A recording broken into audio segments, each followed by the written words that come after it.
Coming up on today's show, it's the Joe Thomas Flu Pod, and our guy Bruce Gradkowski takes us to grad school. we talk about CJ Stroud's historic start and Tua Tagovailoa versus Patrick Mahomes. We dish out apologies to folks across the NFL and grade some pretty bad takes.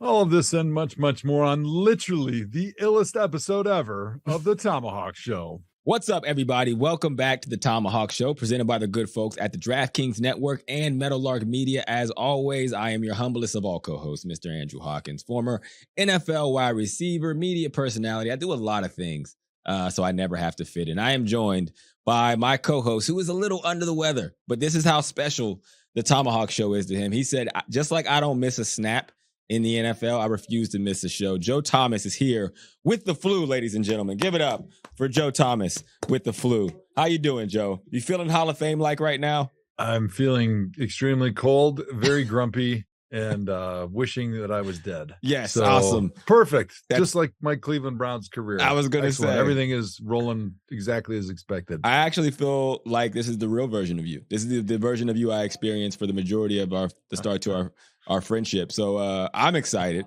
Also excited to be joined by our resident quarterback guru, Mr. Bruce Gradkowski, my former college quarterback and friend in the building. B-Ray G, what's up, brother? My man, good to see both of you. Joe, I hope you feel better, brother. That flu is awful. What's worse, the flu or COVID? The flu. You think so? COVID whipped my ass, so. Bro. COVID won a couple of rounds with me. I'm not going to lie. I mean, COVID, I'm still struggling on some things. Like, I don't fully have my taste and smell on things. Jeez. But the flu, I remember I had it last year, type A, and I was like, oh my, I think I'm going to die. Like, and, Miranda's like, your baby, I'm going to go cut the lawn, and I have the flu too. But I'd say the flu. She's a tough one. There's a real thing about the man cold and the man flu. Like, we just get hit a lot harder. We're always obviously the one that shoulders more of the responsibility in the family. We're tougher. We usually handle it so much better. And unfortunately, when we get hit with the cold and the flu, the women just don't understand because it doesn't hurt them the same way. We got to lay down and sleep all day. Then they can run around, take care of the kids, do all their normal stuff. Because they just don't get hit by the flu. It must be the XY chromosome, something going on. It's very scientific. I bet what you said is straight up science for sure. So I don't want to get too graphic on this, but hey, we're open book here. It's the same as if we were in the locker room. I would say, are you throwing up, Joe? Is it out the back end? Are you running back and forth to the toilet? Yeah. So the nice thing is nobody's listening anymore, so I can say whatever I want. Yeah. But, okay. The kids actually are all puking, which that's the great part about having kids is they usually get the flu first so that they exhaust any little bit of sleep that you've had going into you getting sick. So in the last 3 days since my son Jack got sick, first 3 days ago, and then progressively the dominoes fell. First he threw up in his bed, then we cleaned that up at midnight and then brought him into our bed. Big mistake. That's where you went wrong. Since I wasn't home like at all during my career to like deal with the puke and the kids things, I'm like, oh, he said he's fine. Like he just probably ate too much sugar at like the basketball game or whatever. So I brought him to bed, and like an hour and a half later, now he's throwing up on me and all over my bed. So then we gotta clean that up, and now I'm sleeping on the floor for a couple hours. And then no sleep the last couple of nights. So thankfully, at least I'm not throwing up, although there's times that I wish I would be. Yeah. Okay. I wasn't sure about, exactly how it was manifesting in you. The thing about the flu is it manifests differently in everyone. It does. I usually have the runs, and I'll just keep it at that because we're a family-friendly show. But that being said, it does spark another thought in me. I realized this when I actually came into the studio here at Meadowlark Media Studios here. I hate touching toilet seats. Is that weird? I didn't think about it till I was in the bathroom, and I will get a piece of tissue in every bathroom I go to lift up a toilet seat and put a toilet seat down. I refuse to touch any toilet seats. Even when I'm at the house, I will only touch the toilet seat if I absolutely have to. Is that weird? Not at all. Okay. So I'm not strange for that. Joe, I feel like you grab it with your bare hand, maybe your tongue if you have to. I mean, there's things that you have to do to get by in life that I'm willing to do. There's no depths I'm willing to go to that I'm not willing to go to. However, I don't willingly touch the toilet seat. If that's the end all be all question, do you dress the toilets in public? To avoid that. Do you dress the toilets in public when you have to go? I don't. I think that's gross because there's nothing worse than trying to go into a bathroom stall like at the airport where there's like a huge line and everybody's waiting and there's like somebody's used toilet paper that's just like half hanging in the bowl, half hanging out of the bowl. Like you don't even clean up after yourself, you fucking disgusting mess. I will. The worst though is when you have your kids going there and the boys and they get real close to the urinal and it's like, don't touch anything, back up. And they're like looking back at you like what? And their jacket's like in the toilet. And, man, kids are the best. Have you ever? I went to an elementary school, and we're way down the dad lane right now. But I went to an elementary school and I had to go to the bathroom because my son was there, and I forgot that like when you're kids, you don't hold your pants up when you pee. You just let them drop to your ankles. So I'm in there with a bunch of third graders who are just letting their trousers drop. I'm like, whoa, come on, guys.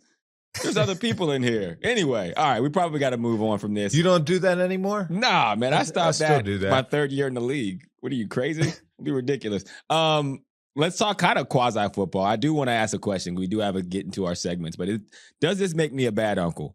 My nephew plays for Tennessee Chattanooga, and I'm like, hey, how's the season going? He says, hey, it's going great. We're in the conference championship. This is FCS level football. So I'm like, oh, that's dope, man. How many more games you got? He's like, oh, we got a couple. I look up the schedule. They play Alabama next week. Now, at this point, I have a decision to make. Do I keep it real with my nephew and say, I think you're going to get your heads beat in and, your team get beat to a bloody pulp? Or do I say, like, anything is possible? I know how Bruce approaches these situations. I've been in the locker room. Bruce thinks he can beat anybody. He thinks everyone has an equal chance, but I'm more of a realist, Joe. And my response to him was, man, I better start fasting and praying for you now because it's going to be a long week. Was that the wrong thing to say, Joe? Yeah. Okay. My question is, why do you even have to bring it up? Can't you just avoid him this week? Like, because anything you're going to say is probably either a lie or you're going to hurt his feelings. Okay. So you're better off just to avoid him and just, ask about the weather or something boring or like, hey, how's your stomach? I heard you guys had the stomach flu last weekend. Let's go down that rabbit hole. That would be way more appetizing than talking about how you guys are going to get curb stomped by Alabama this weekend. My brand is keeping it real, though. That's what everyone knows. You come to me for honesty, Bruce. So what should I? He came to you and asked you, like, hey, what do you think? Are we going to win? No, it was just like, hey, we play Alabama. And I was like, oh, man, it's going to be a long week for you, man. Yeah, that's probably wrong because his coaches are telling him the opposite. They're like, anybody has a chance. We're going to show them that this isn't. And I'm just trying to be honest with them. Like, hey, just make sure your head's on the swivel. These guys are all future NFL players. These boys, they come with, these are NFL players you're about to play. Exactly. If he was boxing Mike Tyson, I wouldn't say like, oh, man, you have a chance. Just bob and weave. No, this is for protection, man. Be safe out there. It's going to get dangerous. I wouldn't want to play against Alabama right now. And I'm 38. What position does he play? D-line. Yeah. Exactly. Probably the worst position to play because they're going to get up by 40 in the first quarter and then just double team and run the ball all day. Well, hopefully he doesn't see this episode till after the game, and hopefully we'll be doing a grade to take next week because we were wrong and Tennessee Chattanooga battled back. All right, first order of business since we're in the college football mode. I have a question for you guys. Did you see Caleb Williams at the end of the game against Washington? For those of you that didn't catch it, Washington, who I think is 9-0 now, played USC. So it was Caleb Williams versus Michael Penix, who is a Heisman favorite. And USC took an L. And afterwards, Caleb Williams jumps into the stands, into his mom's arms. She covers his face. It looks like he was kind of uncontrollably sobbing for a little bit. After the game, a lot of mixed reactions on social media. What was your take of it, Joe? Did you see that clip at all? I didn't, but I always feel really bad for the college kids a lot of times because they're stuck in these emotional situations that they're not really prepared for because they're not used to being in front of millions of people at home. And I get it. Like we celebrate them when things go well and they get to enjoy the fruits of their labor, which they should. And when things don't go well, you also do get to see like the lowest emotions that humans have, which is like the disappointment and the shame and embarrassment that like if you lose a game and you don't play very well and you feel like your whole world is crumbling around you. We got to remember too that these guys are 19, 20, 21 years old and they really don't know how to handle it yet. Like if things are going hard for me, I wouldn't go run to my mom. Because I'm a man, I'm an adult now. Okay, big but burly these guys man, are still kids. alpha male over here. Yeah, but I mean, like, I would probably run to my kids and my wife and cry to them like I'm gonna right now as soon as the show's over because I feel crappy. But I think it's just it's kind of sad that they do live their lives in such a public way before they're really ready at times, you know. And so I didn't see it, but I think hopefully that he has somebody in his life that can kind of support him and boost him up and Yeah. say, you know, hey, a couple bad games, it's okay. Like, it's not going to affect your draft stock that much. Everything's going to be fine in the end. You just gotta, you know, do the exact opposite of what Hawk would do if he was related to him, and try to build him up and shovel him some lies about what happened in the last couple weeks. It's cool, man. I agree. I think the support of the family will be important. He'll be supporting his own family here soon because he's going to get a lot of money next year come draft time. Bruce, specific question for you. Was there a game that you cried after in college? I can't recall. No. Honestly, I can't recall. That's probably a no. I mean, I saw that clip, Hawk, and I felt for him. My initial thought was like, dang, like, man, yeah, this dude's on the Heisman path, you know, a national championship path, and now all of a sudden he's seeing his season crumble before him, losing multiple games. But at the same time, I'm like, man, just, you know, hit that locker room, save this for behind the scenes. And I think Joe's take was perfect because some of these guys don't know how to handle these moments yet. And now we live in a world, there's cameras everywhere. And especially if you're that guy, they're trying to film, you know, you trying to lift that toilet seat up or not. Like they want to know everything about you. And that's what kind of stinks. But my take was like, I felt for him because I was like, man, how important and how much it means to him, because we've all been there. But at the same time, I was like, man, I wish he would have just went in the locker room so he could have had that moment to gather himself and then maybe see his parents, you know, outside before they get on the bus and so forth. Yeah, I was kind of that same way, but then I thought I was probably being a little hard. I'm not hard, but I was like you, like, oh man, I don't know if you want to get to the locker room to really put that out there, but it did humanize them a little bit. And I do remember a game that I cried after, not on the field. And you remember this game, Bruce? It was my sophomore year, your senior year, Northern Illinois. We needed to win this game to be in position to go to the MAC championship. It was freezing cold. Whenever we go on the field, the water cups would turn to ice. That's how cold it was. When we got off, they were frozen, right? And there was, I think I had 2 drops in that one. One was a bubble. It was a terrible throw by Bruce. Let me put that out there.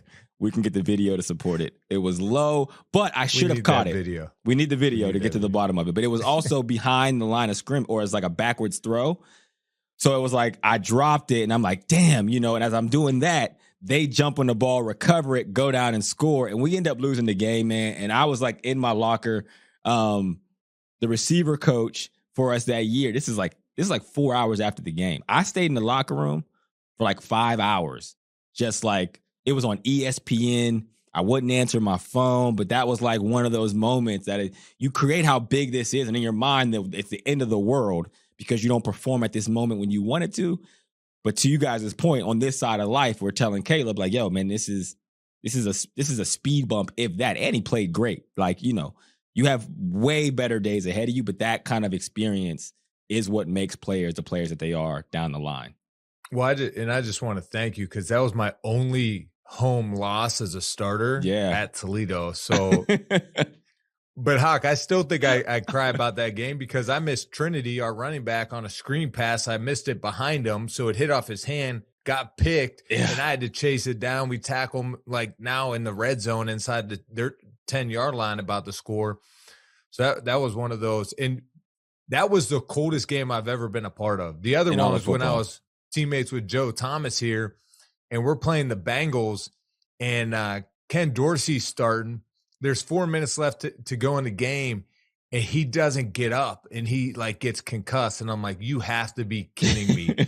It's like 20 below zero. And I've been standing on the sideline this whole game. I don't have a clue of this offense.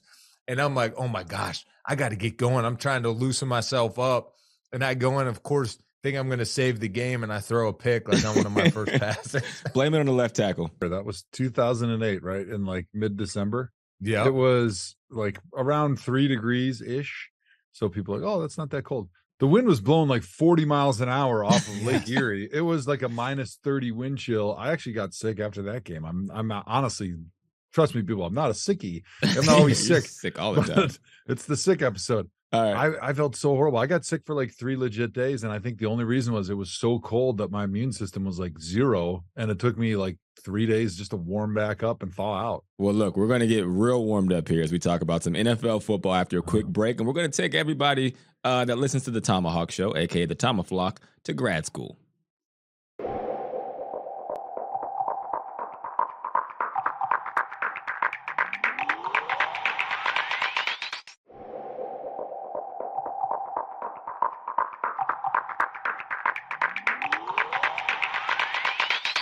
What's up, everybody? Welcome back to the Thomahawk Show. Now we're going to get into one of our favorite segments whenever our guy Bruce Gradkowski is here. It's called Grad School. We'll talk about a coach or a player or pretty much anything. And Bruce gives us his grade, and he has to also show his work of why he is given that person that grade. Bruce, I will kick it off for you right now. We're going to start with Houston Texans quarterback CJ Stroud. What is your grade for his performance? A+. A+. All right. Show me the work.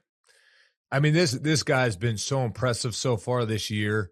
Just seeing his poise and composure in the pocket, like he stands in there strong. And the thing that impresses me even more so is his arm strength. Like, he's showing every level of throw you can possibly make, but he also has touch with it as well. And for example, he'll be in the pocket. There's pressure coming at him. He can drift back, have a guy on him, and still have the arm strength to throw the ball downfield and complete it.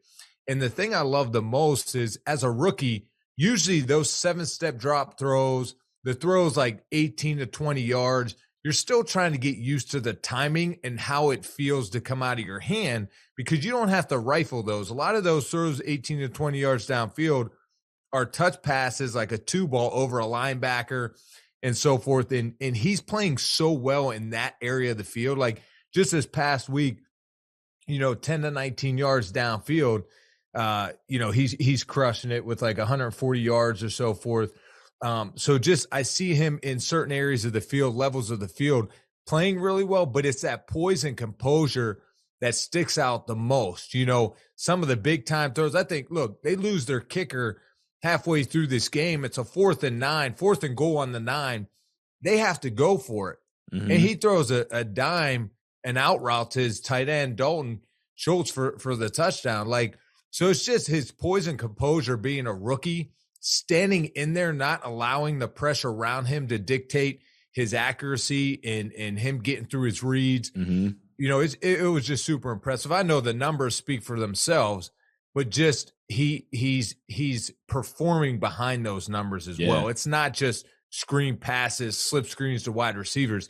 This guy is throwing the ball consistently downfield, that 18 to 20 yard range. That's very impressive. Yeah, and he's doing it at a very impressive clip, to your point, like, because he's operating the offense better than you typically see rookies do it, because they're still trying to grasp the speed of the game. I'm going to give myself flowers here, which I love to do because I'm so humble. That's very impressive. Yeah, I was having a conversation with someone in NFL personnel before the draft, and we were talking about Bryce Young and CJ Stroud, and they were saying how impressed with Bryce Young they were. And this is the message that I sent him. I said, I love it, man. That's why you're going to be the best at what you do, because you care so much. I have not watched a lick of film on either of these guys. I'll be honest. I'm not a quarterback guru. But from the interactions I've had and seen with CJ and just watching the way he carries himself, I believe he is going to be the dude, capitalized. You can't fake true confidence and hunger. And with his story and the way he carries himself and how much he cares, he exudes all of that. So I'm going to let him continue to be very good. Then I'm going to post that into my long list of resume for when I eventually want to become a general manager. Bruce, have you watched CJ Stroud at all? Joe, have you watched CJ Stroud at all? And do you know enough about quarterbacks to actually tell if he's any good? It's difficult for me to know enough about the entirety of the quarterback to know if he's going to be any good. I did get a chance to watch the end of that game because all the other games had kind of shut off. They were done. And, when you're watching the YouTube Sunday Ticket or whatever, they just get them all, filter you into the games that are still going on. So it was really impressive to watch him making big pants throws down the sideline in the middle of the field. Like, I'll compare it to maybe watching Will Levis at the end of that game on Thursday where rookies, they either take a check down or they don't know what to do and they just bomb it down the field where nobody can catch it, typically in 2-minute offense, which is what I've experienced a lot with a lot of rookies when you're behind in that situation, because they're so worried about making a decision that's wrong in the middle of the field because they're not really comfortable reading the coverage and the defense at that point. They don't really know exactly where the holes are. So what you get is if you get a soft defense, they'll give you a couple easy completions. Then all of a sudden they change it up and tighten it up. And then they just start bombing balls down the field that are pretty much out of bounds, that are go balls with no chance of anybody catching them. But you saw CJ Stroud. He looked like Peyton Manning back there, the way he was surgically dicing up the defense. He was finding guys down the field. He was finding guys in the middle of the field surgically with in breaking cuts when he had timeouts. He could hit guys on the sideline in the whole shot with the cover 2 corner and the safety. So I was really impressed just the number of throws that he was able to make. And when he decided to make those throws, his decision making is something that you don't usually see with rookies. The Browns played the Cardinals, got to play against a inexperienced quarterback. I think he had like one play under his belt going into that game. Yeah. And what happened? They sacked him like 7,000 times because typically what happens is rookies, they go out there, they throw one pick, then they get nervous. They don't want to throw more picks. So all they do is hang on to the football, run around and get sacked. You don't see that with CJ Stroud. To his credit, he doesn't run around and get sacked. He goes, runs around and wins football games. Yep. He always feels like he knows where the next answer is. Like you take something away, he doesn't get rattled. He stays poised. And again, those are attributes of a really good quarterback. All right, next one, Bruce, and I might be throwing a curveball at you here. Tua Tagovailoa or Patrick Mahomes. You can give both grades or you can give one. Let's go with Tua because I think there was some things that stood out during this game. But Tua is great for me. I'd have to say a B-. B-. That's probably better than I thought, honestly. Go ahead, show your work there. Yeah, I was stuck on that. You know, I wanted to be in the C range, but he does enough good things, and especially battling back 21-0 at halftime. Mm-hmm. You know, Tyreek Hill fumbles at the end of that second quarter, right before half. The Chiefs are up 14-0. He fumbles it. They pitch it back. They take it to the house to go up 21-0. So I thought at the end of the third quarter, watching the Dolphins come back was good, and watching Tua do enough, get the right completions, make the right reads, and so forth. But the thing where I really hang on, and this is a consistent theme throughout this week as we talk about these different quarterbacks, like CJ Stroud with 46 seconds left, leading his team to victory. You have Tua that's had an unbelievable season so far. And I look at some of these stats. I mean, he's been like the top grader for PFF. You know, I look at him like play action pass, his throws like in that mid range where we're talking about 15 yards downfield, 18 to 20 yards downfield. Like he's been on. But when it's crunch time in this Chiefs game, and this, I can't get this out of my head, he has a 3rd down and 10, and they call like a stutter go or just like kind of like a glance pump to Devontae Parker. And Tua, I don't know if the ball slipped out of his hands or what, but he underthrows it. And sometimes when you're throwing a stutter route, it is hard to lead your receiver because they're kind of stuttering their feet a little bit, and then they're restarting. But he underthrows that, and then the last play on a 4th and 10, they bring cover 0. And you're going to bring cover 0 versus the Dolphins with that speed on the field. And you have, I think it was Waddle that he could have hit down the middle of the field for a touchdown. But I'm not saying the snap was perfect, but he should not have fumbled that snap. Yep. And in crunch time like that, though, you have to make those plays. And I feel like I can't get that out of my head. Yep. But I think the consistency Tua has been playing with helps me lean towards, listen, he's been playing well. He's been doing good things. But in crunch time, he just can't allow those things to happen. And I think of Dak Prescott too, but we'll get to that later. Yep. But that's where I'm at with Tua. All right. Joe, what you got? I concur.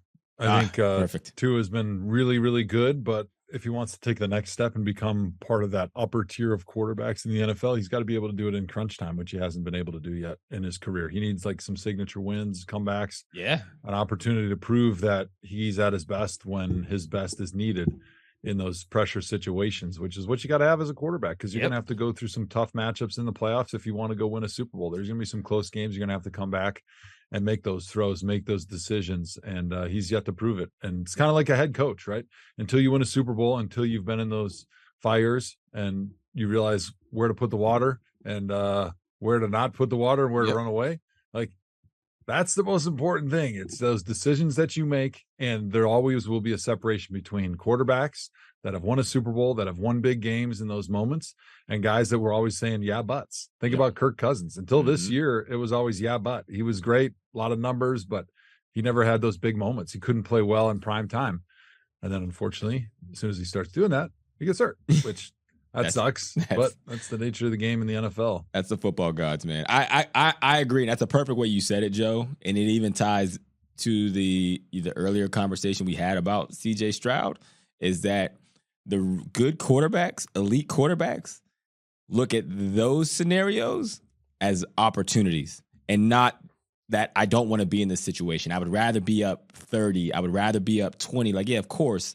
But in those, the really good quarterbacks are like, oh, okay, let me put it on full. This is my opportunity to put it on full display. And that's the next step that someone like Tua has to take. All right, we're going to take another break here, but we're going to keep talking NFL. My dog, Bruce Gradkowski, is in the building. And, of course, Joe Thomas will be back after a quick break.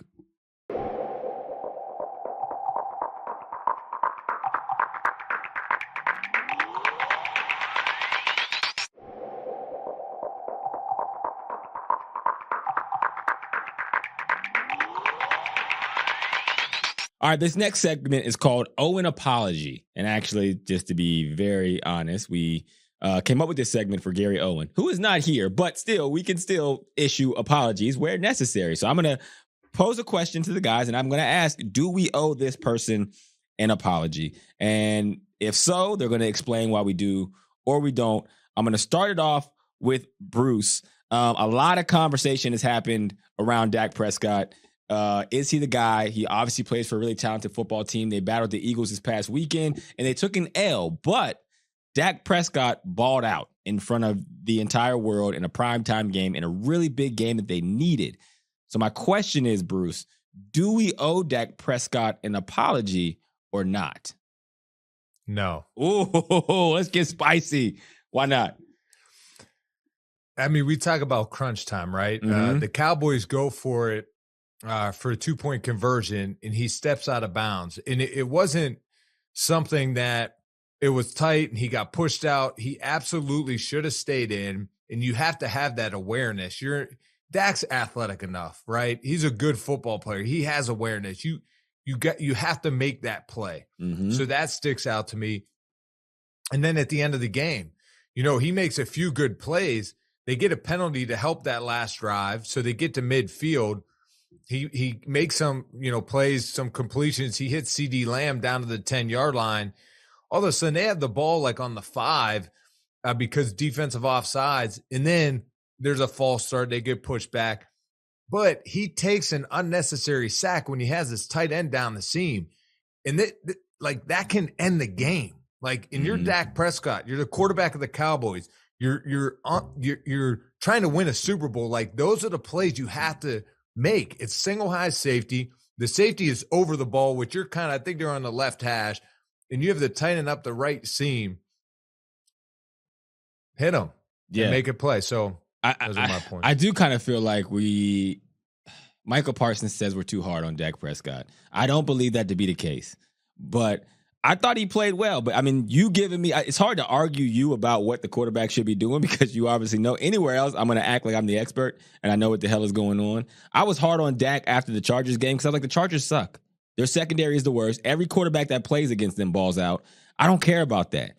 But I did think he played better last night than I expected him to, Joe. And I for that reason, I was came into this show thinking, oh, Bruce is going to give him a lot of love. But of course, Bruce is like, man, this is what it is. What do you think, Joe? So I raised my finger right after Bruce was talking or towards the end, and he saw me and the polite man that he is, knowing that you always take care of your left tackles. He stopped talking abruptly right at the end. And then I realized that Ox does not have a monitor to see what I'm doing over here. So the only person I'm talking to is the one that I don't want to cut off. But anyways, I would like to pass on my time to answer your question, to ask Bruce a question, because Okay. I saw this a bunch this last week of football in college and in the NFL where you're in a 2-minute offense in a situation where you can't take a sack. Everybody knows this, right? You either don't have any timeouts and you're driving, or you maybe only have one timeout and you need to save it to try to be able to get up into field goal range and use that timeout. And a quarterback takes a sack. And I'm just wondering what the mindset is and how does it change when you're in that situation, when you realize that a sack ends the game as a quarterback, and how do you read the defense and take the play a little bit differently than you would if it was just a normal 2-minute offense play? Yeah, that's a good question. And I think it comes down to your feet and rhythm. Like, this isn't time that you can hitch multiple times in the pocket. You got to take your 3-step drop, hitch once, and the ball's got to come out. If it doesn't come out in that rhythm and timing, incompletions are okay in the 2-minute drill. You know what I mean? Like, I remember Paul Hackett, my quarterback coach for Tampa Bay and the Raiders, always used to tell us, hey, incompletions are good. You know, we got 4 downs now. So I think in that situation, when I point out Dak too, like on that play, it's kind of like 3 hits. You got the seam. Oh, you don't got it. Sail it out of bounds and live to play another down. So I think of quarterbacks as really trying to help them to understand, listen, when we're out of timeout, you absolutely cannot take a sack. And look, it's tough. Like, there's some you just can't avoid. But if you're in your timing and rhythm of what we're asking, what the concept is, if you can't get it out in time or you get quick pressure, you got to know where that outlet is, or you got to know where you can chuck it right at their feet and live to play another down. And I think that's got to be the mindset, especially when you get down to those crunch times. And I think that goes back to some coaching too, we see with the Eagles and the Cowboys. Like, the Eagles are very thoughtful in situational football, how they approach it and everything like that. And you've seen it through the course of the season. Like, they change their tempo versus teams they're playing. The Dolphins, they go slow. Other teams, they speed it up. You know, we see their short yardage stuff. Like, so I feel like they're very in tune with situational football, and I think that's part of it. Yeah. That background you have, Bruce, is perfect because you go deep every time. I mean, I'm not going to lie. You lost me. This is like Joe talking about lineman play. I fell asleep about 47 seconds ago. But I do appreciate the insight because the people out there, they want to hear it. Just not me as a wide receiver. Just throw me the damn ball. All right. So our next Owen apology is for Joe. All right. So the Giants are terrible, right? They're not any good. Daniel Jones can't stay healthy. And when he is healthy, he's also not any good. They went to the playoffs a year ago. And everybody resurfaced a 2019 article from Baker Mayfield, who in GQ magazine said that he couldn't believe the Giants took Daniel Jones, and that blew his mind, insinuating that this guy isn't any good and that he hadn't done enough to be taken that high in the draft. Everyone came at Baker a year ago. This year, Daniel Jones looks like he took the money and he turned back into the worst version of himself. So my question, Joe, is do we owe Baker Mayfield an apology for his Daniel Jones take? I don't think we owe an apology because I don't care how bad the dude is. I just don't think you talk about your fellow quarterbacks or people in your fellow position groups like that in the media. Maybe keep that to yourself. I know that sometimes those GQ interviews can end up being a little bit long. Yeah. And you just kind of meander with your thoughts. Like, remember when James Harrison, I think it was the Rolling Stones interview, was talking about the commissioner. He said if Roger Goodell was on fire, he wouldn't pee on him to put it out. And, you know, I get it. Like, they're looking for you to be bombastic and say crazy, outrageous things so that they can draw traffic. Of course, that's why we have Bruce on, so he can say crazy stuff and bring in his millions of followers. Absolutely. However, Daniel Jones right now, he's winning. He's got the bag. What did he get? 4 years, 160 million, like 40 million a year. Okay, so it's not all guaranteed. It's not the Deshaun Watson contract, but that just proves that I want my son to be a quarterback, because all it takes is a couple good games and the fear of being stuck with no quarterback at all. And the team, the GM, the head coach, they just start shoveling wheelbarrows full of money at you because they're just so worried about having bad quarterback play that they will pay out the nose for average at best quarterback play. That's how I got married. That's why Keisha, my wife, married me. She's so worried about not having anybody. She just took anything. And here I am, right? Married man of almost 10 years now. All right. So since you guys won't apologize for anything, I will apologize to somebody. I'm going to apologize to Michael Penix, and here's why. Michael Penix was in the recruiting class of the same nephew I talked about earlier, who was at Chattanooga, Tennessee, but he was at Indiana at the time. And he was the quarterback of Indiana. And that season, they actually went to a bowl game and had a winning, like their best season in 50 years. And, you know, like anybody watching games that you barely pay attention to, I'm like, this Michael Penix kid, he does not have it. And my nephew would always be like, oh, no, he's the truth. But I'm like, he is not the truth. I don't see it. He was a young player, but he was really good. Now, fast forward to this year, and even the last couple of seasons, he has been balling out of control. And I don't miss very often. I'm usually always right. 90% of the time, I'm right all the time. But in this specific scenario, I am completely wrong. Michael Penix is probably going to win the Heisman. And even though I didn't say this publicly, I will still apologize and say, man, I was extremely wrong in that scenario, Bruce. That's big of you, Hawk. Thank you. You know, to say I get that a lot. You got me too, though. It's not the same nephew that's now playing D-line, right? Did you just say he was playing quarterback? No. Michael Penix was playing quarterback. My nephew was playing D-line at Indiana. Okay. Then he graduated. I thought he went from QB to D-line. I was like, see, Alabama's about to feast on him. No. He played at Indiana. He graduated, and then he transferred to play to get his master's degree from somewhere else. All right, Joe, I got another apology for you. All right, this is one specifically for you. Wisconsin is 5-4 this season. Wisconsin football, big bad Wisconsin football. Toledo is 8-1, and they're ranked 30th in the polls. And I know most people are going to be like, 30th in the polls? It's only 25. Yeah, but we also count the votes afterwards. And for Toledo, that's a big deal. We were definitely going to say we're 30th. So, Joe, do you owe Bruce and me an apology for insinuating that Wisconsin is a better football program than Toledo when right now that is not the case? I'll see you in the Glass Bowl any day, anytime, whenever you guys are ready. Let's do it. All right. So we'll see how the year's finished up. Maybe there's a chance we end up in a bowl game playing Wisconsin. And how awesome would that be? We are going to do a live Thomahawk show from the site, which will probably be in like El Paso, Boise. Texas. Or I'll be able to drive to it because it's probably going to be somewhere in the Midwest. Yep, it's going to be the Bloomington, Indiana Bowl or something like that. And we are going to do a live Thomahawk show, and it is going to be glorious. But we might be in the national championship if we win out. That's all I'm going to say. All right, we're going to take a quick break. And when we come back, we're going to finish up the Thomahawk show with some more incredible NFL topics and extra points.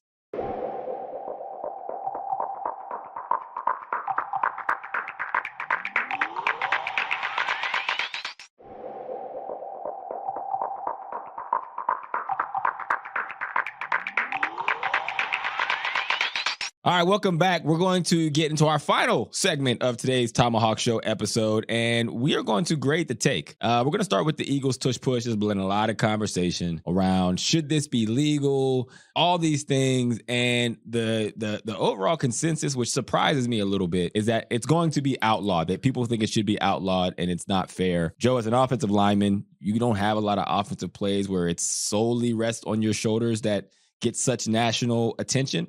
So I can imagine what your take is, but grade that take. Is it a bad take that this is not a football play? It is a bad take. I think it's ridiculous that people want to outlaw the play because you've seen plenty of teams try to do it. And they're not successful, right? Yep. The only team that can do it is the Eagles. It's because of the personnel that they have in their offensive line. They're obviously big, strong, physical guys. They got a big, strong, physical quarterback. But I think the key to the play really is the push that they give Jalen, because no matter what the defensive line does, if they go low and just create a pile, then they just body surf Jalen over the top. The pushers do. If they try to stay higher so that Jalen can't go over the top, then they just get blown off the ball because of the leverage and the power that the Eagles offensive line has. So I think that they've found something and they've capitalized on it. And unless people are getting injured at like some enormous monumental rate. I think it's a great play in football. I think it's really interesting to see teams try to come up with some way to stop them. And it reminds me a little bit of early on in my career, the Patriots were like 30 out of 31 converting 3rd and 1s and 4th and 1s, running like a simple goal line outside zone with 2 tight ends, a fullback and a halfback. And it was just an outside zone play, but they did a really good job of coaching up all the individual techniques so that the defense really had no option. They had no way to win the rep. Yep. And I don't think you remove plays from the game just because another team has mastered it based on their scheme and their technique and their personnel. To me, that just seems like they're picking on the Eagles because everybody has the same right to be able to make this play part of their repertoire, but nobody else can do it the same way. I agree. It's like, yo, if you stop it, that's your prerogative. If you want to build your team to be able to do this too, go ahead. But chances are you're not going to be very good at other things. They have a specific skill set with Jalen who can do a lot, which is why he's a special player, that offensive line. Yeah, so I agree. I think it's stupid that people even are having that conversation. It literally makes no sense to me. There's not a lot of things I feel like I don't understand when people talk about them. I can see a perspective. This one is one of those things where I'm like, what are you talking about? Outlaw this play. Why? Because they're better than everybody else at it. That's what the game of football is about, finding your competitive advantage. All right, Bruce, grade this take. Bruce, you ready? Tweet from Andrew Hawkins, January 14th, 2022. Rick Bisaccia just put an almost equivalent of Tom Brady coming in for Drew Bledsoe type coaching performance as an interim head coach for the Raiders. Why the hell would they look anywhere else? He's your guy. You are a former Raiders great, Bruce. Grade that take and give me your perspective on the Raiders / Josh McDaniels situation. That's an A+ take. Thank you. I love it, Hawk. I mean, some of these owners and general managers make things way harder than it needs to be. The most important thing is getting the culture right. If you get the culture right, guys enjoy coming to work. They're going to put in the work. They're going to play for each other. And the X's and O's will follow suit. And the Raiders really did find their niche at that point with Rich Bisaccia. And Derek Carr was playing well. Mm-hmm. They had a good staff. Like, all of it was humming pretty well. And then you went from an offense to Hawk that is the West Coast and Gruden type system to now the Josh McDaniels way, which is a lot different. And now you're changing personnel. So that was a good take. What was the date on that again? January 14th, 2022. So I think this is before they hired McDaniels. Just be careful what you say or text the Hawk, because that man keeps everything. I keep receipts, brother. That is what I'm known for. I am going to keep a receipt to prove that I was right. We're going to stay on this topic for a little bit because, Joe, I know you have a lot of experience in this department. Coaches being fired midseason. I mean, I think you got more coaches fired than anybody in NFL history. You can't tell the NFL story without you getting coaches fired, which is why you're in the Hall of Fame and you're one of the best to ever do it. So the story came out that Josh McDaniels, they basically had an intervention with him and basically let him have it. The players did, and with the Raiders in the locker room or in the meeting room. And so Josh McDaniels had Antonio Pierce, interim head coach now, speak on his behalf. And Antonio Pierce gave the example of the 2007 Giants. And he's like, yo, that team thought they could beat anybody. And that's why we were successful. When we beat the undefeated New England Patriots, we got to have that mentality. And that pissed Josh McDaniels off. And he told Antonio Pierce, don't ever talk about the Patriots like that. And ultimately that gets up to the ownership. And they say, oh, that's what got him fired, right? So coaches getting fired midseason is almost a telltale sign that they've lost the locker room. And everybody wonders, well, what does that mean when you lose the locker room? Give me detail, because we say that term, but people don't understand what that actually equates to. So, Joe, as an expert, what does it mean when a coach loses the locker room? It just means that nobody's listening to what the coach has to say anymore, and he's lost all of his power and authority. But curiously enough, I had 6 head coaches fired, and none of them were fired in the middle of the season. Ooh, and it's kind of weird to think back, but I don't ever feel like our coach created an environment, even in the year he was getting fired, where guys were like giving up and not putting in the effort. Now, clearly there was times where guys were like mailing it in a little bit, which seems like I'm talking out of both sides of my mouth, but it was never a toxic situation, I guess is maybe the better way to put it, where you felt like you had to cut the cord on the coach immediately, or it was going to just continue to snowball and have crazy drama. And I actually didn't hear about the Josh McDaniels stuff until you brought that up there. I was never a fan of his in Denver. I've never been a fan of the Belichick disciples that try to just mirror image everything Bill does, because I think I wish I would have saved my tweets the way Hawk does, because I've been saying this forever. Like, Bill's the greatest coach in the history of football, but the difference between him and number 2 is not like some chasm.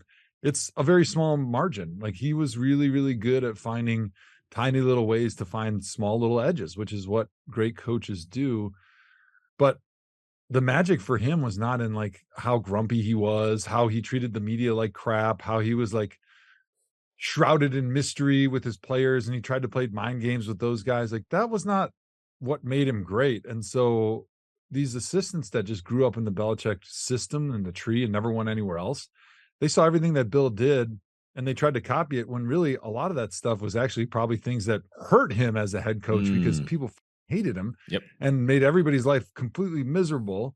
And really, the genius was his X's and O's, his ability to teach, his ability to predict what a team was going to do to try to attack them, like so that they were ready and they could prepare the team to be ready to zig and zag when the other team tried to attack their weaknesses. And so I think so many times you see these guys that just want to be clones of Belichick, and it always fails. And I guess even though Josh McDaniels has told us that he learned a lot from his first go around in Denver and was a much different person, he's his own person, apparently he didn't change all that much, because it sounds like it's the same stuff he was doing in Denver. Absolutely. And I think this is why Joe Thomas is an incredible chef, because Joe Thomas, he knows how to cook. It's like you give him any kind of ingredients and he will whip something up. And then there are people who just follow recipes and they try to copy, and that's never tastes as good as a person who actually knows how to cook. And that's what you see with a lot of head coaches. They try to implement a system and a culture that they saw somebody else, and they're trying to get the detail of what they're doing by watching versus creating their own based on who they are, like Mike McDaniels is doing. Mike McDaniel, the other McDaniel, is completely opposite. He's doing it his own way, because he's like, yo, this is who I am. I don't know if it'll be successful, but I'm not going to fail being like Shanahan. That's a stupid way to fail. Bruce, have you ever been a part of a team where the coach got fired midseason? No, I haven't. I mean, I think Joe brings up a good point. Like, I was there when Romeo Crennel, when everyone kind of knew that was coming to an end, but no one lost respect for him. They loved him. He was like a big teddy bear. Like, you know, you had so much respect for Romeo Crennel. I think both your takes are so good, because Hawk, like you were just saying, you have to be yourself, because players know if you're being genuine or not. And nowadays, you can't talk to guys all crazy without having a reason why and ask them to do certain things. You got to put in the work as well. And you have to know your locker room. I mean, when you go from New England to the Raiders, you're going to have different personnel. You're going to have different guys. How do you utilize what you have? And it's just not a cookie cutter approach. Like, well, this is what we did. It's like, but what do you have, and who's successful, and who can, you know, where's your talent at, and stuff like that. So I think it's a good take by both you guys. And I haven't been a part of that. Because when I was with the Raiders, Tom Cable was the head coach, and he just took over. He was like an interim role that became the head guy.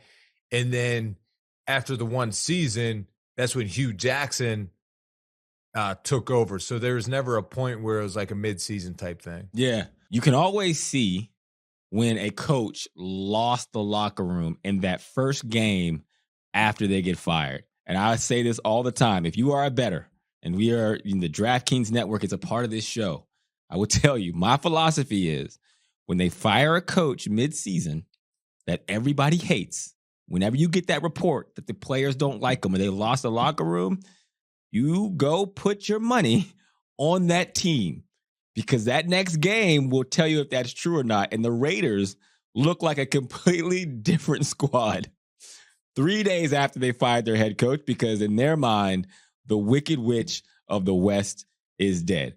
And that does it for this episode of the Thomahawk Show. We appreciate the DraftKings Network. You're a rich man today. Meadowlark Media. I am very rich. I am very rich because of that take. Appreciate our guest, Bruce Gradkowski, as always, our resident quarterback expert, as well as the best co-host in all the land, Hall of Famer Joe Thomas. Joe, final thoughts. You got about 20 seconds here. Final thoughts. I'm so happy and proud that Bruce could be out here today, that he could carry my load, because I feel horrible. I love you, Joe. You're the best teammate. I love you too. Hey, buddy. Man, you carried us all those years we played for the Browns, and this is the least we could do for you.